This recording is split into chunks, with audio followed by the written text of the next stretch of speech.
O ouro resolveu voltar a chamar a atenção dos mercados depois de uma correção, né? E hoje ele subiu ali mais de 1%.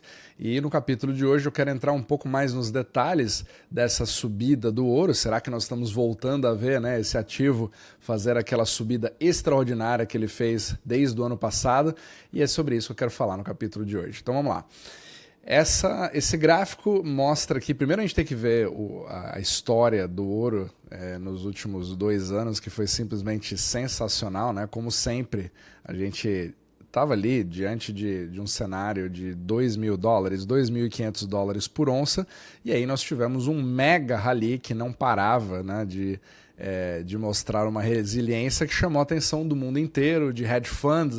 De repente a gente tinha uma nova corrida do ouro e tivemos o famoso debasement trade, né? Que quem acompanha esse podcast sabe que a gente vem acompanhando isso há bastante tempo, né? E principalmente as narrativas que fizeram com que o ouro subisse bastante, mas é um ativo que você precisa ter no seu portfólio, independente de mais nada, né? Todo portfólio de longo prazo precisa ter uma alocação em ouro, e a gente até tem um máximo de 30%, a gente chega até 30% do nosso portfólio em ouro também.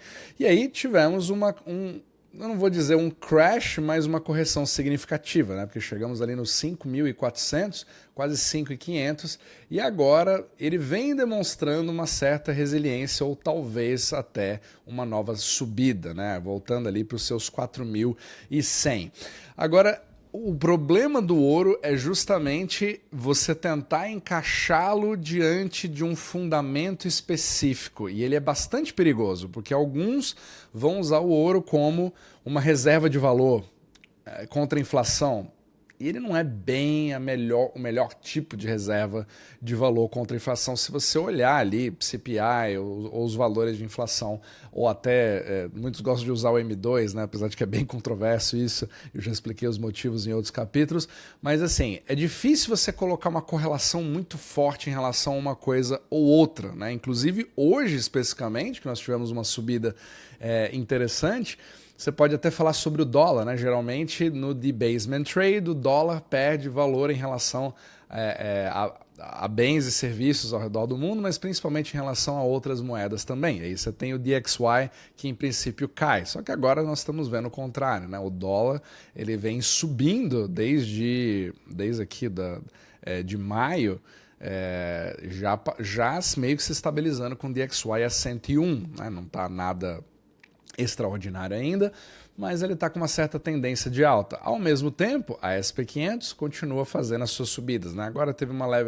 leve correção de 0,14%, mas ele continua fazendo alta atrás de alta. Ao mesmo tempo, você tem talvez uma queda de bonds, né? A única coisa que está caindo são os bonds americanos, na verdade no seu preço, mas os juros estão subindo, então os juros estão em alta aqui. Você vê o de 10 anos, que inclusive é parâmetro ali, é referência para os juros imobiliários americanos, né? Para o mortgage, ele é baseado nele, tem isso como referência, então você já está quase nos 4,7%. Então muitos até falaram hoje, né? Tudo subiu, a bolsa subiu, ouro subiu, até Bitcoin chegou a subir um pouco, agora já deu uma certa corrigida.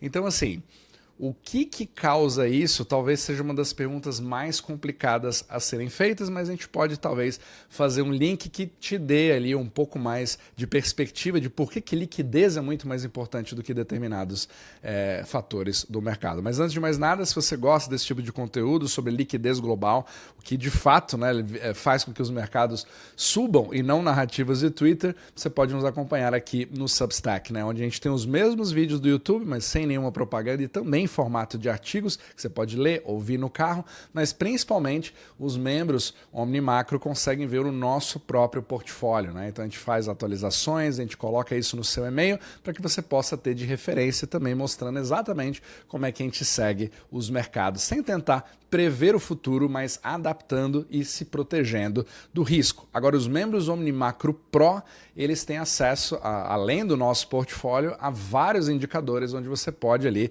criar montar o seu próprio portfólio e gerenciar da melhor forma que você quiser, tanto com cripto, quanto moedas, quanto países, né, etc., SP500, Nasdaq, entre vários outros, ou até commodities, e você pode acompanhar aí todo o nosso movimento de portfólio também ao vivo, né, podendo seguir, inclusive a gente já fez movimentações que protegem ali o seu capital, mudando as alocações, então tudo isso os membros já conseguem acessar.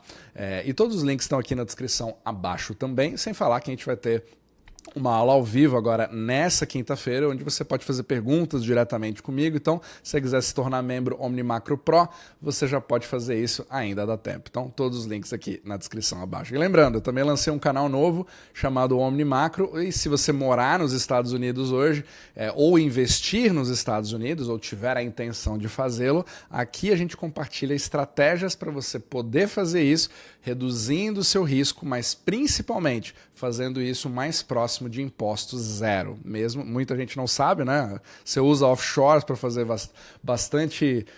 várias estruturas ao longo dos anos, né? Seja nas Ilhas Caimã, etc., tudo com o objetivo de reduzir os seus impostos, mas muitas vezes você pode fazer isso nos próprios Estados Unidos sem toda essa dor de cabeça. Tudo isso eu compartilho nesse canal também, acho que vale a pena você dar uma olhada. Então vamos lá, voltando aqui ao assunto do ouro. Então, o mais interessante é que, assim, eu tento sempre analisar na discussão que você vê hoje no X, né, no Twitter, o que está sendo dito, para tentar ver alguma razão, né, pela qual. Você sempre vai ter, obviamente, o Peter Schiff falando alguma coisa, e aqui ele está culpando os Treasury Yields, né, ou seja, os juros, falando, olha, se os dois estão subindo ao mesmo tempo, significa que, na verdade, os investidores eles estão com medo que, apesar do papo do wash, de controle, etc., o Fed vai falhar em controlar a inflação. Essa é uma tese, mas ele já fez várias teses de várias coisas que não necessariamente foram aquilo que de fato ocorreram. Então você só vê, na verdade, movimentos em relação ao mercado. Olha, será que a gente vai se posicionar? Será que agora o ouro está voltando, etc.? Mas nada que traga, assim, de fato, uma grande explicação. Inclusive, a própria prata fez uma movimentação interessante, voltou para os seus $60, mas é aquele grande negócio, né? Muitos entraram na prata quando ela estava perto ali dos 3 dígitos. E agora fica aquela grande questão, será que não é um bom ativo? Metais preciosos são ativos excelentes, mas você também precisa ter a paciência necessária, porque ele pode ficar anos sem se movimentar bastante. Só que ultimamente os metais preciosos vêm entrando em narrativas de debasement trade. E não interessa se elas são válidas, se elas não são válidas. Se você acha que o dólar vai morrer em algum momento bastante próximo, né, na iminência disso acontecer, ou se na verdade não tem nada a ver. Só que se o capital fluir dessa forma, ele vai movimentar. E é exatamente o que a gente fez, inclusive, no nosso próprio indicador. Então, por exemplo, um dos indicadores que a gente tem aqui, obviamente, é do próprio ouro.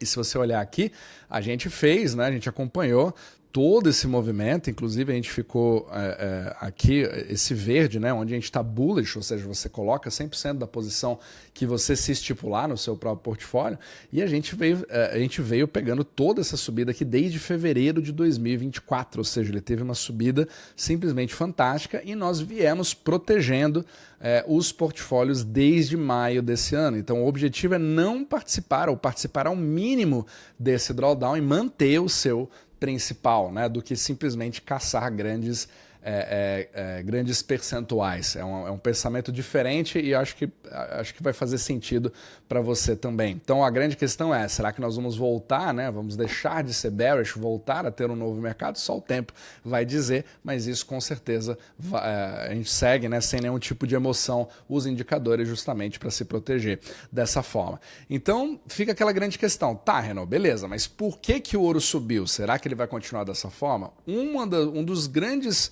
pilares, inclusive, para a subida do ouro tinha sido a China, que vinha comprando, né? Existe, obviamente, uma desconfiança geopolítica em relação à não dependência dos bonds americanos, né? Para você, mais como uma questão de segurança nacional, que é uma das armas dos Estados Unidos, sendo que todo mundo usa a sua dívida, afinal de contas, a dívida americana, né? Os treasuries americanos são colateral para repo. O que significa isso? Repo é justamente o mercado de crédito, responsável por 80% do crédito interbancário global, e os bonds americanos servem justamente como essa calção. Então são dois bancos que trabalham entre si, um coloca essa calção, que é justamente o ativo mais líquido, mais previsível, que você pode vender no mundo inteiro, com uma liquidez enorme, que é praticamente um dos maiores mercados do mundo, né? Gira entre 5 a 10 trilhões de dólares por dia, e isso que domina o mundo. Então, se você tem isso, você consegue gerar crédito.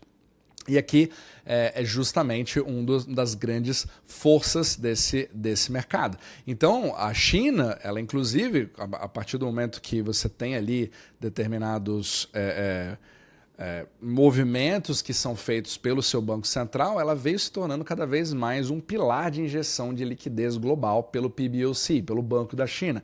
E talvez a única pessoa que tenha até avisado que isso poderia acontecer foi o Michael Howell, né? Eu recomendo fortemente o Substack dele, né, que é o Capital Wars, e ele lançou, na verdade, antes dessa subida, foi dia 20, perguntando a seguinte coisa: será que, a partir de agora, a China, né, o Chinese PBOC Liquidity, ou seja, eles são dos grandes fatores de liquidez, que trouxeram liquidez para todos os mercados, inclusive, né, junto com os Estados Unidos e o Japão, eles tinham tirado um pouco o pé dessa geração de crédito para fora da China. Só que esse movimento parece ter começado a voltar um pouco. Inclusive, ele fez um gráfico muito interessante falando aqui da correlação do preço do ouro na China, em renminbi, né, que tem até um preço um pouco diferente. A gente viu até uma ruptura, até arbitragens foram possíveis, né, no momento ali que tinha aquela grande corrida do ouro que nós vimos, né,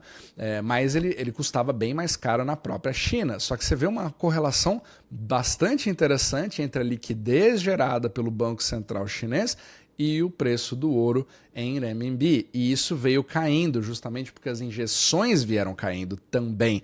Então, esse pilar, já que agora você teve uma recuperação, segundo o último artigo que ele fez aqui no Substack, novamente eu recomendo fortemente, ele teve uma repicada para cima agora.